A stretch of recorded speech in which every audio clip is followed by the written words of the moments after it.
রহস্যজনকভাবে ছাদ থেকে পড়ে গুরুতর আহত হয়েছেন ভূতের ভবিষ্যৎ সিনেমার পরিচালক অনিক দত্ত। তিনি একাধিক সিনেমার পরিচালক অনিক দত্ত।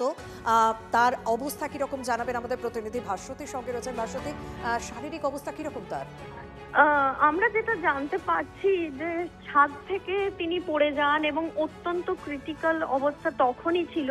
তাকে হাসপাতালে নিয়ে যাওয়া হয়েছে চিকিৎসার জন্যই।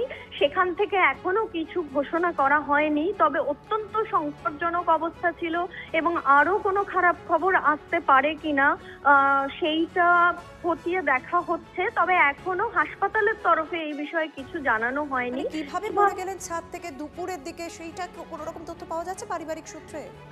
এই বিষয়ে অত্যন্ত চর্চা শুরু হয়েছে। তার কারণ, যদিও অফিসিয়ালি কেউ এই কথাটা বলছেন না, কিন্তু তার যারা পরিচিত তাদের মধ্যে এই আলোচনাটা হচ্ছে যে কিভাবে এমনটা হলো এবং এর সঙ্গে কি কোনোভাবে আত্মহত্যার চেষ্টা জড়িয়ে ছিল, সেটাই কিন্তু পুলিশ এখন খতিয়ে দেখার চেষ্টা করছেন। তারা পৌঁছেছেন তার হিন্দুস্তান পার্ক চত্বরের যে বাড়ি সেইখানটাতে, আর হসপিটালেও পৌঁছে গিয়েছেন অনেকে। ঠিক কি হয়েছে, কি পরিস্থিতি, সেইটা বোঝার জন্য। একদম, তুমি আমাদের সঙ্গে থাকো। আরো একবার দর্শকদের জানিয়ে দিই যে রহস্যজনকভাবে ছাদ থেকে পড়ে গুরুতর আহত হয়েছেন পরিচালক অনিক দত্ত।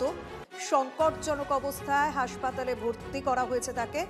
দুপুরে হিন্দুস্তান পার্কের বাড়ির ছাদ থেকে পড়ে যান পরিচালক অনিক দত্ত। আমরা